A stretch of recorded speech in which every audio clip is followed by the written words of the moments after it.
Hey there, folks. Welcome to Let's Play Games West Virginia. I'm Kevin. There's no Heather today, but this is still PokéMondays. If you're new to the channel, welcome to Let's Play Games West Virginia. We're a group of West Virginia-based streamers who have something going on every day of the week, and Monday at 8 p.m. is with me, and usually Heather, for PokéMonday, where we look at the week in Pokemon Go. So thanks for tuning in, and I look forward to sharing some of the week's events with you, and also looking forward to 24 days to Pokemon Go Fest Chicago. I'm looking forward to it. Hopefully you're looking forward to it. And we're going to bring you a ton of footage from while we're there. We've had a pretty big week this week in Pokemon Go. There have been at least 3 different types of new things released for the period. The first would be a new set of lures. So if you have been paying attention, there's typically been lures. You can place them on Pokestops, and they increase the spawn rates of certain Pokemon. They're pretty broad. They affect anyone who's within the area, and they are not type specific. So as of this week, we now have 3 new lure types, which currently the only place you can get those are in the Marketplace store. So we have the Glacial Lure, the Mossy Lure, and the Magnetic Lure. So each of these right now are 200 Pokecoins, and you can only purchase those, but they do affect more than just your player. They affect everyone who's around the Pokestop. What's kind of neat about this is it's kind of a throwback to the game of having to travel to specific areas to evolve specific types of Pokemon. So the Glacial Lure increases the spawns of mainly Ice type and a few others, the Mossy Lure for certain plant types, and the Magnetic Lure for, you guessed it, Magnetic type Pokemon. One of the cool things about the lures, though, is they can also be used to cause certain forced evolutions. So if you purchase, or someone near you purchases, a Glacial Lure, you can use that to get a brand new evolution of Eevee, which is excellent. You can finally get Glaceon. If you use a Mossy Lure, you can get Leafeon, and if you use the Magnetic Lure, you can get Probopass and Magnezone. So these are right now 200 Pokecoins a piece in the store. Eventually there will be some other ways of acquiring these, as well as other ways of getting the Pokemon. If you're not one to collect coins either by spending your national currency on them or by putting Pokemon in gyms, you can use the name trick for both Eevee evolutions one time. So if you want to force a Glaceon evolution, the name trick for that, you simply rename the Pokemon Rhea, that's R-E-A. If you want to force a Leafeon evolution, you rename it Linnea, L-I-N-N-E-A. That only works one time, and it will force one evolution, so you can be guaranteed to get those even if you don't have the lure. That's reported from Reddit. We haven't used those yet. As soon as the lures went live, we went ahead and we happened to be at dinner, and we had a Pokestop right there, so we popped those lures in, and as you can see later on in the video, we produced those evolutions that way, but we're told from mainly the Silph Road subreddit that the naming trick is working. If you also happen to use leekduck.com, that's leek like the onion-like vegetable, L-E-E-K, leekduck.com is where we got the information for the forced name trick. So that's really exciting. There's been some speculation. It'll be interesting to see whether this features in GoFest at all. So like last year at GoFest Chicago, they had different biomes, and so there was kind of like a winter area and a warm area, a tropical area, and there were certain regional specific Pokemon that you could get there. It'll be interesting to see whether or not the lure modules are useful there, or whether that's something different. So we'll know that in just a few short 24 days, so we're looking forward to it then.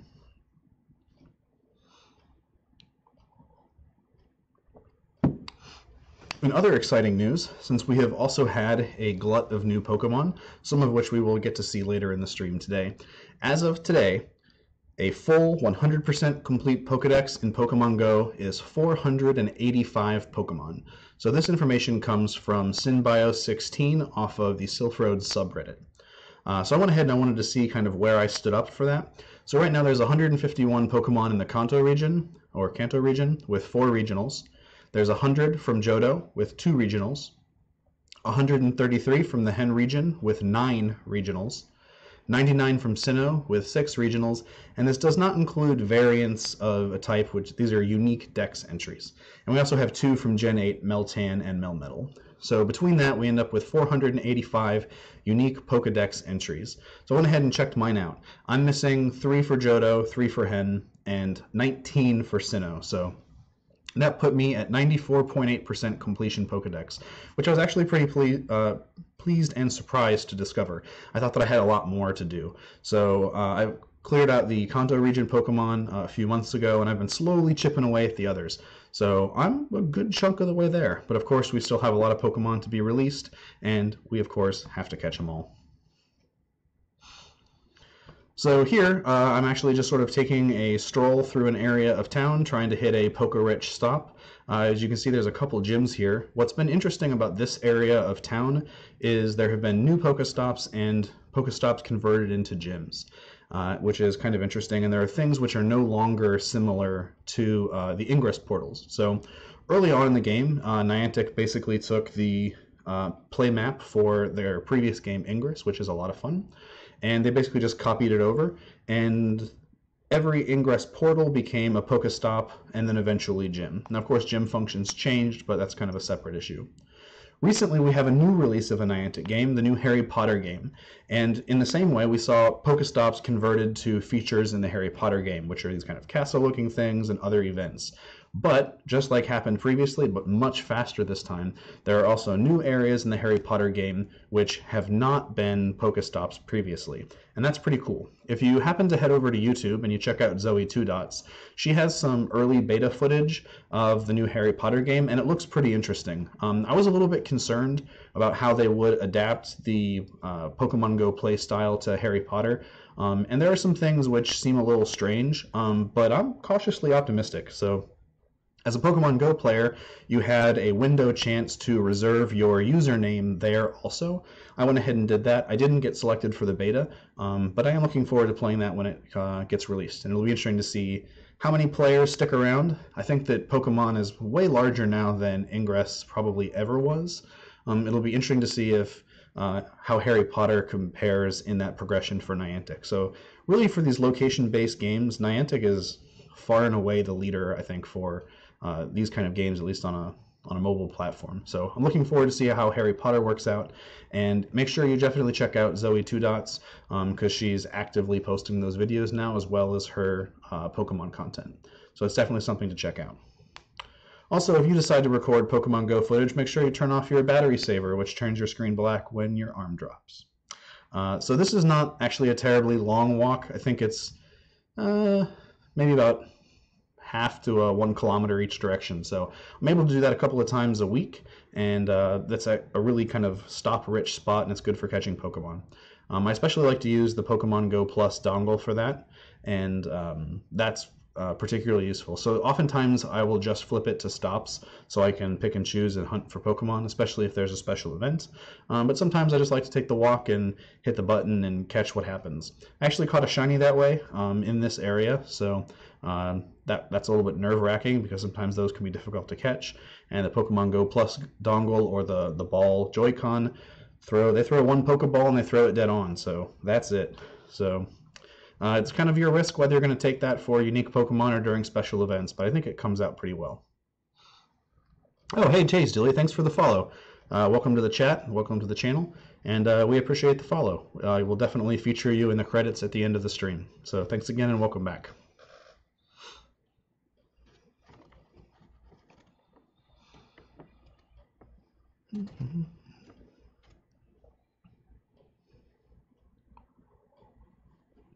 So yeah, definitely be sure if you're going to record some footage to turn off your battery saver. It's definitely helpful if you're just traveling, and because Pokemon Go is not easy on your battery, or it can be your screen brightness depending on your phone, but definitely something to pay attention towards.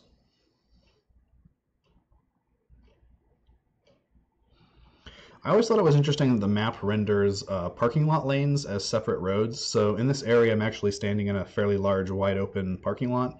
There's one kind of median that cuts through it, but that's it. So all of these different lanes, if you happen to play in a Walmart parking lot, you'll see a similar thing where the parking lot lanes are rendered as roads. I did a lot of trading this week. So there's things, I have not seen many Cranidos. I've been trying to find one. I saw one in the wild, but it ran before I could get a hold of it. So there's a lot of trading footage from this week. But I was especially pleased to finally start that Cranidos quest because Shieldon and Cranidos, I saw them on one day, but it's just been a grind to get them ever after. So here I'm just kind of collecting some candies. As you can see, I've got 20. Most of those came from rare candy usage after raids. I tend to save up my rare candies and then dump them all into 1 or 2 Pokemon, and that's what I've done here. So trading is one of those friend activities, and if you're not kind of milking, or maybe that's not correct. If you're not cultivating your friendship levels for the XP grind, you definitely should, especially if you can tap on these stars and see how far you are from your next update. It's incredibly important that if you, at the higher levels, to turn on an egg at the right time and then coordinate your opening of gifts if you can do that through Facebook or some other means, because it's a free 50 or 100 or 200,000 experience points. And man, once getting level 34 happens pretty quick. 34 to 36 is much slower. And then, as we said before, half of the gameplay is between 37 and 40. So here you can see we talked about some of the new lures that we popped. I'm pretty sure that's what's going on here. So the new lures go to a Pokestop just like the old lures do, and everyone in the area can affect them. So we had a group of about 5 or 6 people who were sitting around a table, all evolving Pokemon using the new lures. So this is the brand new Leafeon, which was just released this past week, a new Pokemon evolution. So we happened to be at a restaurant, and which was pretty good, so we had some time to sit here, and we got to go through each of the 3 lures. As you can see, each has a custom animation. The mossy one kind of has leaves go up and down. Here we have the glacial, which looks like snowflakes, and that gives you an opportunity to evolve an Eevee into a Glaceon. So one of the things, I have one of the special event Eevees that have the little flower tiara, and I'm not sure whether I want to force that for a Leafeon or maybe a different one. Obviously Leafeon seems more thematically appropriate, but I only have the one, so I'm kind of hesitant to change it from just an Eevee. So if you have any of the flower tiara Eevees and you've evolved it, let me know in the chat over there, because I'm interested to find out what you chose. I really like the way Glaceon looks. It kind of has, I don't know if you watch Parks and Rec, it reminds me of Audrey because of the haircut, I guess. So definitely excited to have these new Pokemon and their new Dex entries. So brand new Pokemon. If you don't have the coins to spend them on that, they will be appearing in eggs, and you will be able to get some through some other means. I was worried about running out of Eevees because I wasn't sure how many of these we're doing, so I went ahead and traded a Clamperl. So if you are recently back to the game or you missed a special event, we had a 3-hour window for acquiring Clamperls and their subsequent evolutions, and so I've been holding on to about 9 of those. I got lucky on my first 2 evolutions. I got both of the following evolutions for Clamperl, so I still have these ones hanging out there, so I guess they're okay for trade fodder by now. So I was running out of Eevees, so I was trying to collect them for this event. And Heather was kind enough to trade me an Eevee.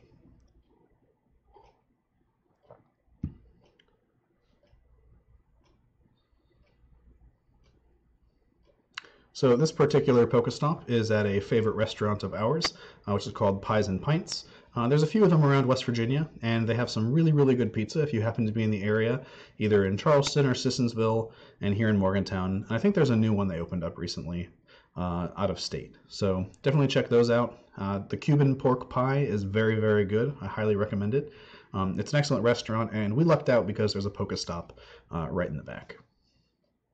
So it was a good time for this to go live because these lures went live like while we were sitting there. So luckily we were able to hold down the table for an hour and a half. The lures last for half an hour regularly, just like other lures. And here's our third type, the magnetic lure. So this animation is pretty interesting.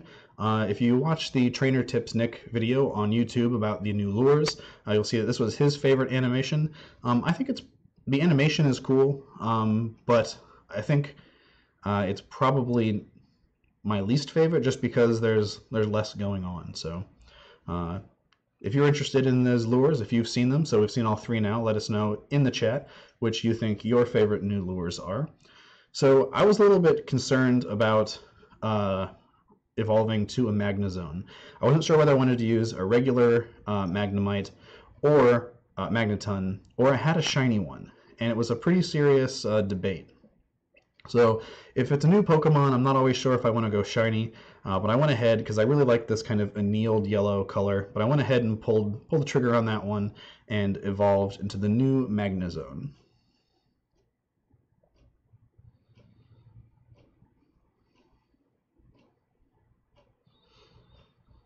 So the colors here for the shiny are a little bit more subdued. I think that it's less of a severe change than the earlier evolutionary forms, but it's definitely cool to be able to get the Dex entry, and it is nice to see this shiny star sparkles all around.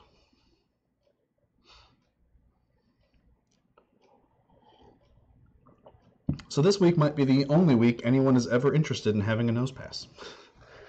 So Nosepass is kind of a strange Pokemon, doesn't have a whole lot of meta usage, but that might change here if you are in PvP. There might be a place for this one coming up. So with the Magnetic Lure, you can evolve your Nosepass into a Probopass, which is kind of looking like a Mecha Charlie Chaplin creature.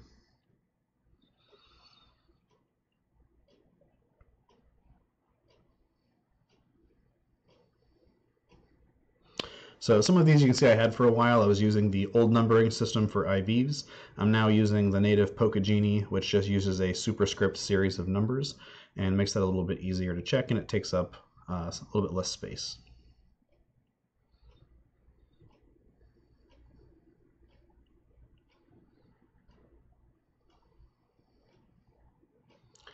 And here we are again, just checking out that shiny. That was one I actually got in a trade. I wasn't able to find that one, but it's always good to trade. There's always people who are looking to trade. But here are one of our new Pokemon, Burmy. So in addition to lures, we got a glut of new Pokemon. So depending on your region, some of these are region specific. Some of those are just variants of the same ones. But we ended up with Cherubi, Gible, Hippopotamus, Burmy, and a few others. So if you haven't checked those out, you can view your news feed in the Pokemon Go app, and there's definitely new Pokemon to catch this week. It was pretty exciting. We were out doing some raids this weekend, and all of a sudden we started seeing these these new Pokemon shadows pop up, and our raid group kind of scattered at one point. We were all attempting to reconvene elsewhere, but almost everyone got distracted with the new Pokemon. I had to do quite a bit of hunting for some of them. Would follow, if you are not familiar with sort of hunting those Pokemon, you can tap the little window in the bottom. It's like an ovular kind of pill-shaped thing that shows the new Pokemon, and you can tap it, and it will kind of hone in on which Pokestop is nearest that Pokemon. So that can help you find those Pokemon and get at where they're around. It works best if you move around in that area, and if you have an incense, that may increase your chance. Here is another new Pokemon, Cherim. There are two forms of this, a cloudy, overcast weather version and a sunny version.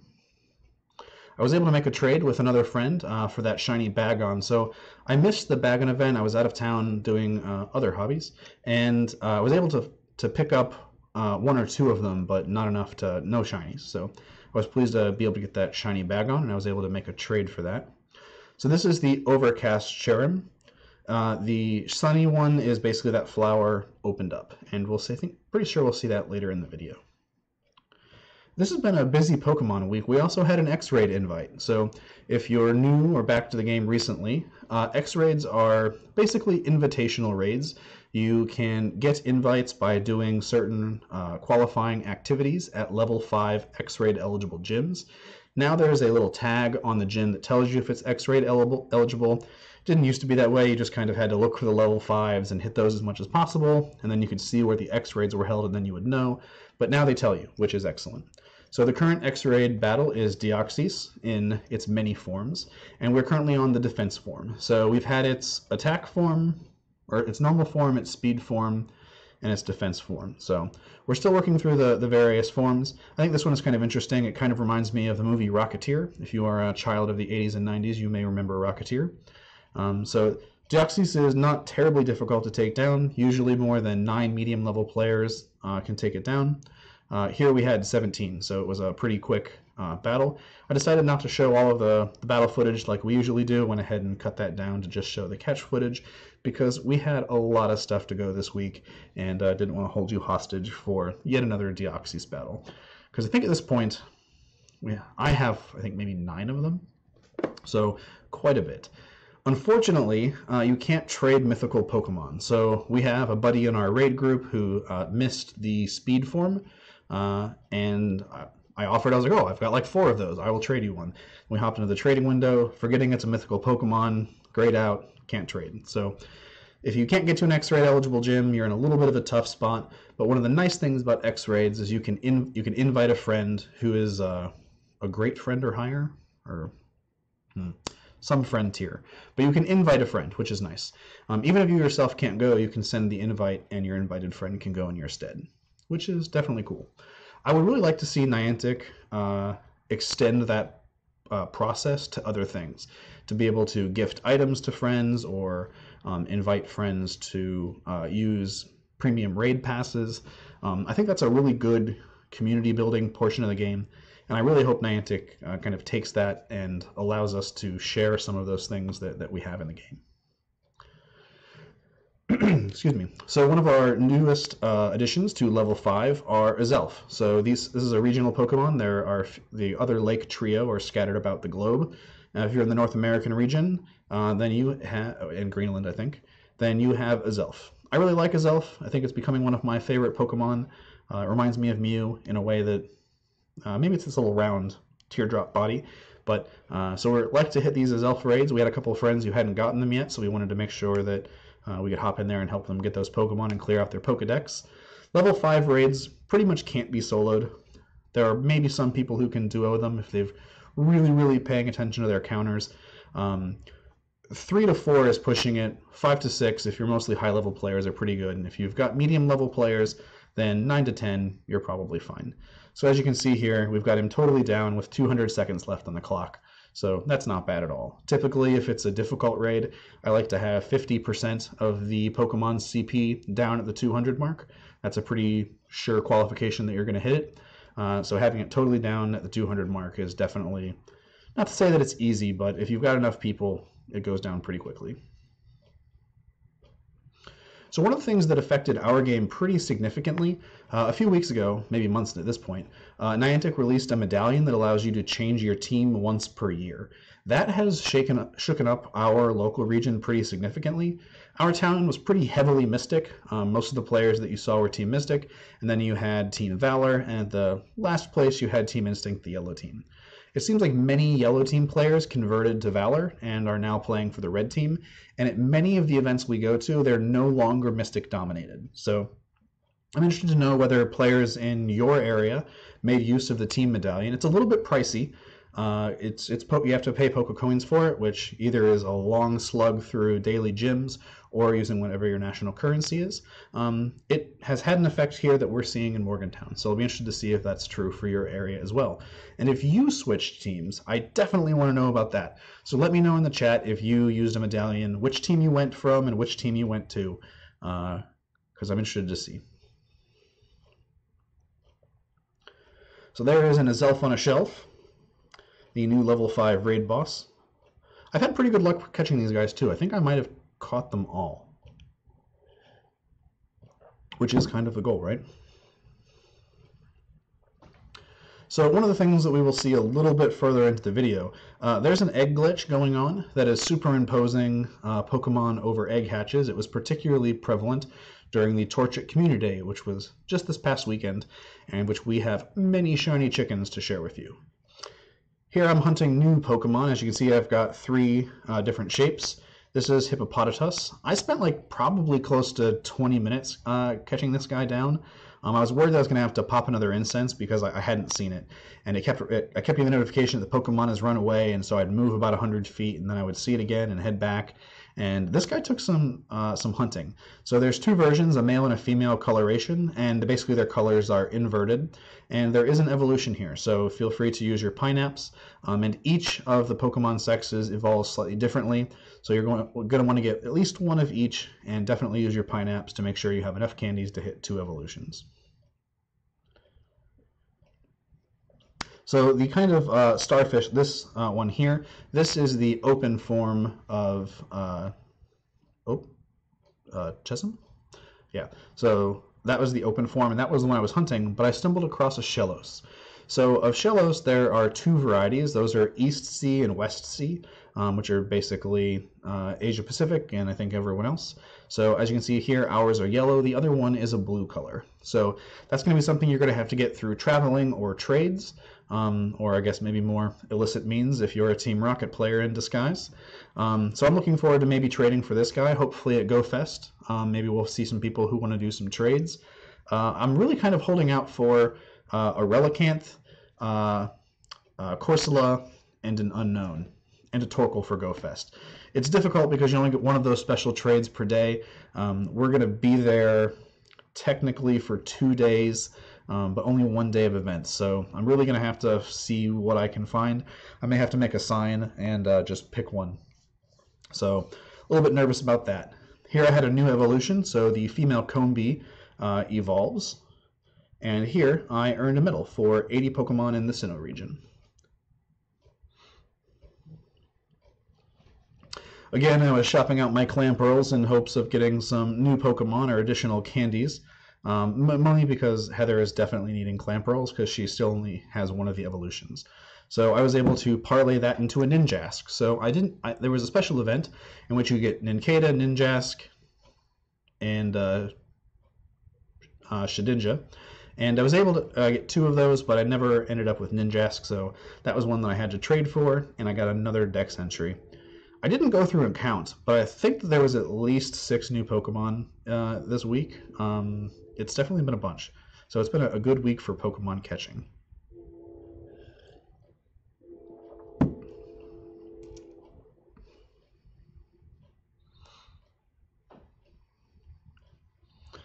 So as I said before, I've had a lot of trades this week. Some for candies, other were for EVs.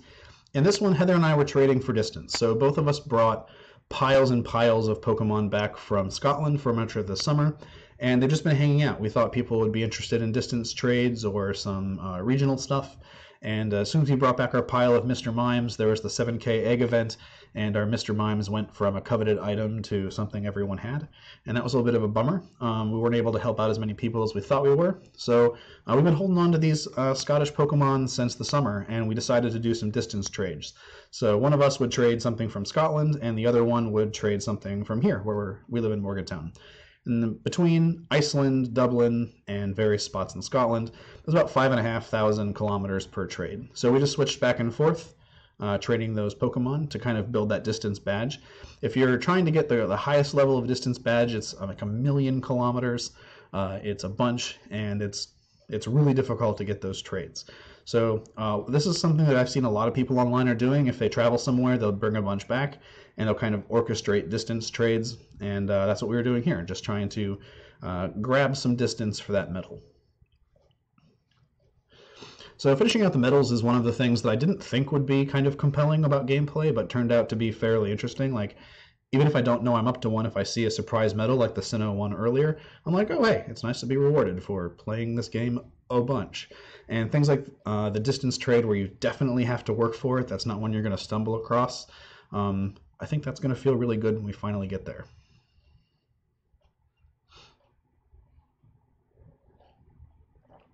So I'm definitely keeping some of my Scottish Pokemon. I had a 98% IV Charizard that I collected while we were there. I have a few Pokemon from Iceland and a few from Dublin. I have a Wingull that is actually marked Dublin Airport, so that makes me laugh every time I see it. So I'm keeping that. Definitely keeping some souvenirs of our travels. The one thing that I wish I had done at the time, which I didn't do, was name specific Pokemon from specific regions. So I'm not sure why this is the case. And I guess this is probably a complaint for Niantic. Many of the Pokemon that we caught in Scotland simply just had a blank, comma, Scotland. And some of them actually were just marked United Kingdom, which is kind of a bummer. So on our trip we went to Dunoon, which is where a large chunk of my family is actually from, and it was the site of the Clan Lammet massacre in the 1600s. And I definitely caught Pokemon while we were there, and I don't know which ones it was. I could go back, I guess, and compare dates for catching, But, you know, we were all over the Cowal Peninsula and all over Ayrshire, so it could be from anywhere that day. So I don't know why the Scottish Pokemon aren't tagged as specifically as they are, especially in the US, but that's kind of a bummer, and that's something I think Niantic probably should address, is making sure all of those geotags are as specific as reasonably possible, but something definitely at a tighter dimension than simply the country in which it occurs.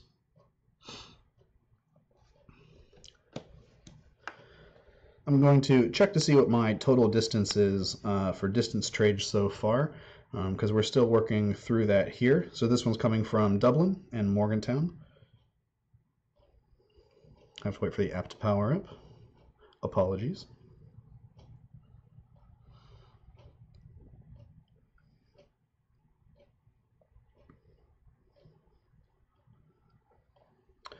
So the badges that we're talking about, you can see on your profile screen. See if that camera can adjust its ISO a little bit. So these are what they look like. They're little circle badges.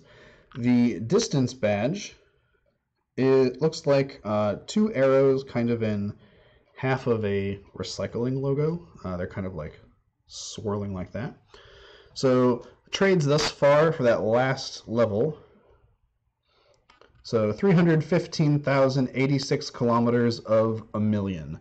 As you can see, I have the lower levels cleared out, the bronze and silver. Those were 1,000 kilometers for the bronze, 100,000 for the silver, and slugging through a million there for the gold. So quite some ways to go.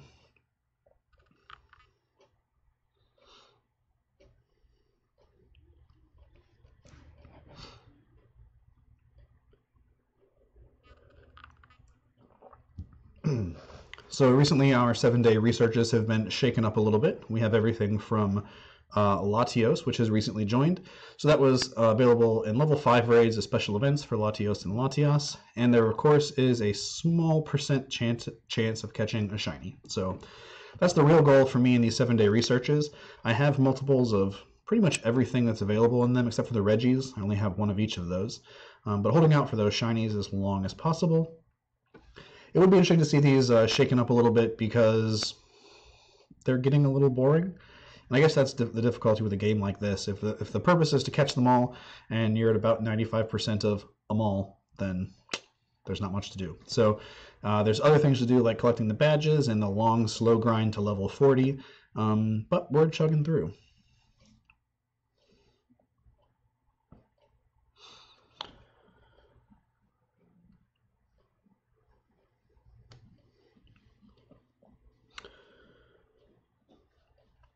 So one of the things, we talk about IVs frequently, individual values, and these are a hidden stat which you can divine from the CP, the level Pokemon, which is also hidden, and using the appraise function.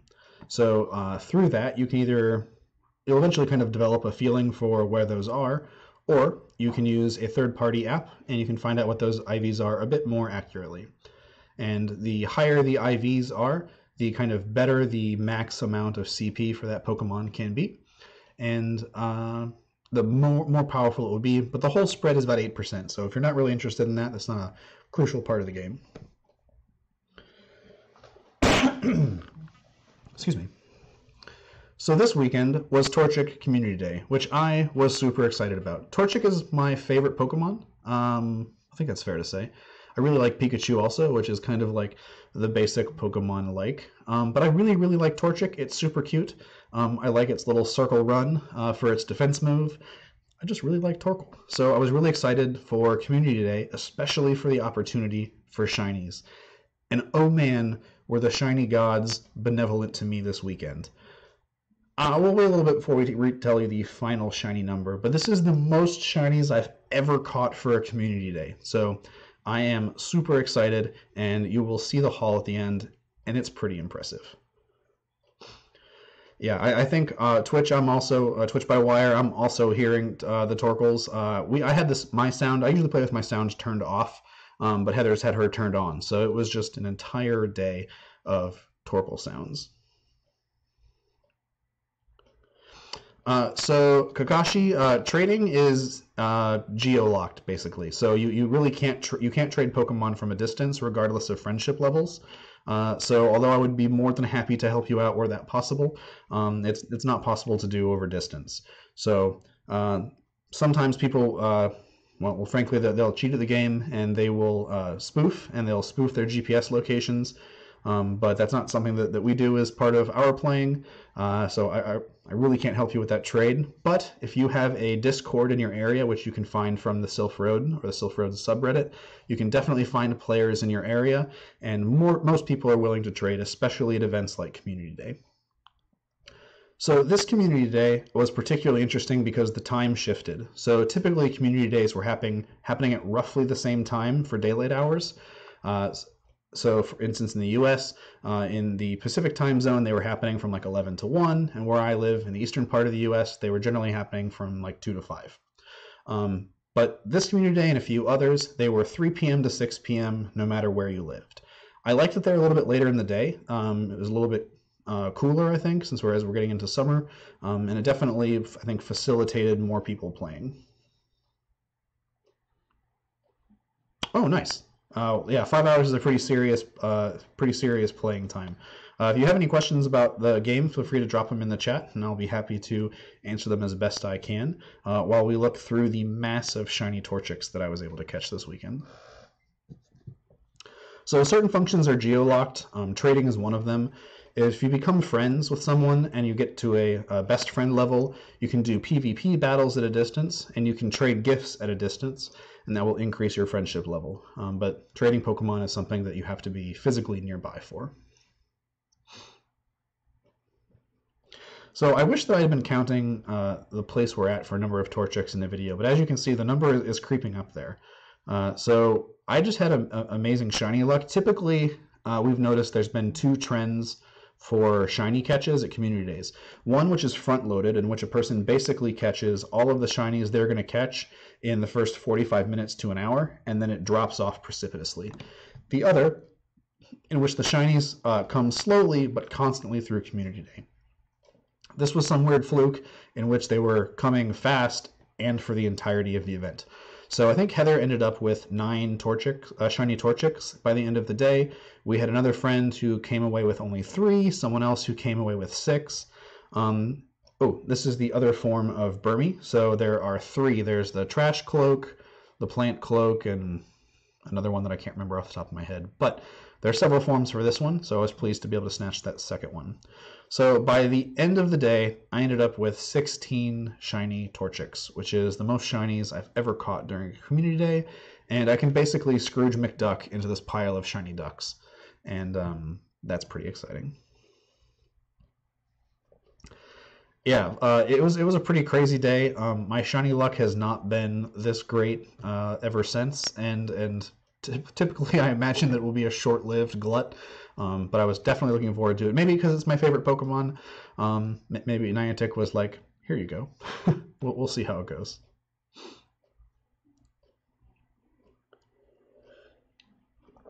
So this Community Day had 3 times catch Stardust. So if you kept your star pieces on, you were able to get, what is that? Math is hard. 4.5 times Stardust for a normal catch. So that is great. So Stardust, if you're a new player, is the rarest resource in the game.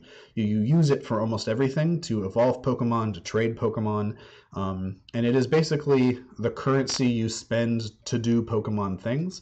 And it's a little bit hard to come by.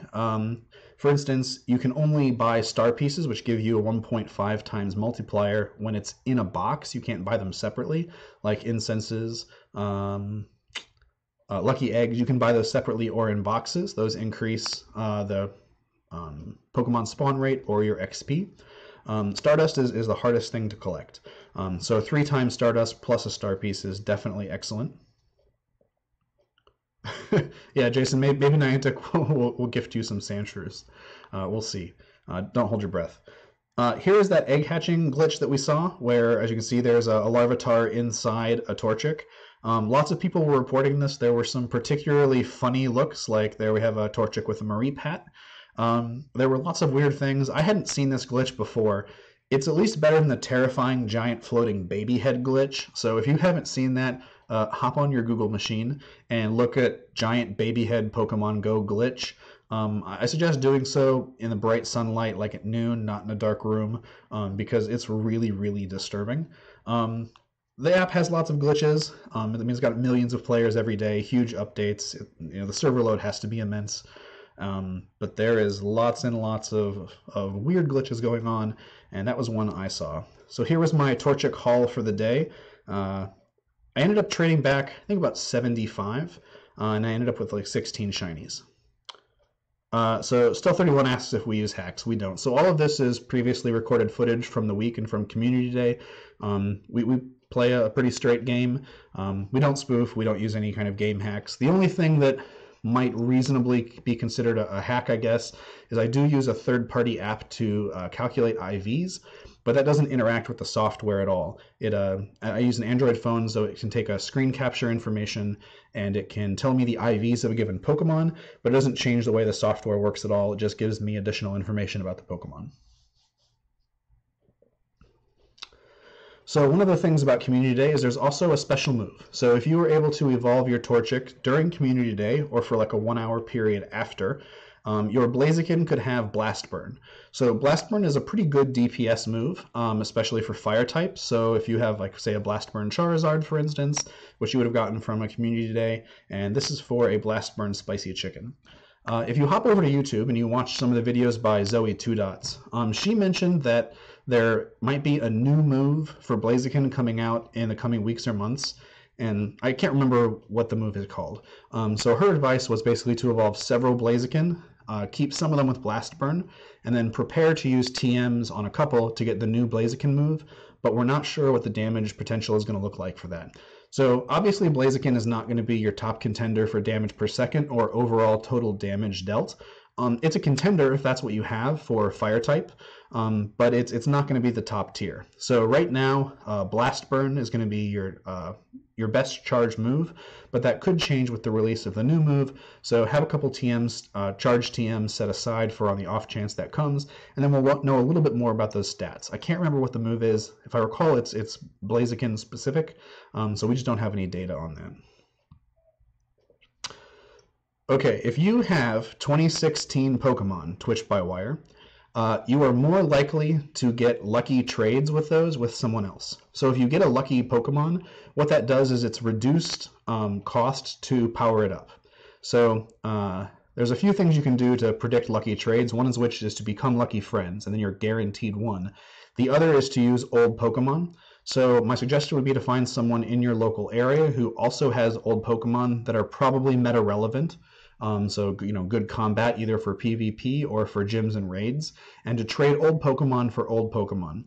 This has been a while. So when they first released Lucky Pokemon, this was July of last year. So just after their 2-year anniversary for Pokemon. If you traded an old Pokemon and you didn't already have 10 Lucky Pokemon, you were pretty much guaranteed if it occurred from like July of 2016.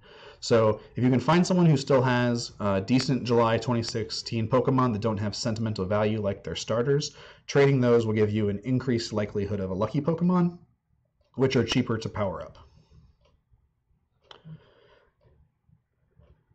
Oh, Earth Power is already live. So Twitch by Wire is answering Jason's question, saying that it's already live. I didn't realize that happened. Well, cool. We'll have to check that out. We'll have to TM a Blaziken and see how that goes. So that's it for the week in Pokemon footage this week. I want to thank everyone for tuning in.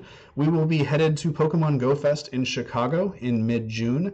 We're not going to be able to do the 2 cell phone recording things because money, but we will definitely be recording a bunch of footage over the weekend. We'll try to have it edited that Monday when we get back. We're actually going to be there for day 1 of Pokemon Go Fest on Thursday. We have early access tickets.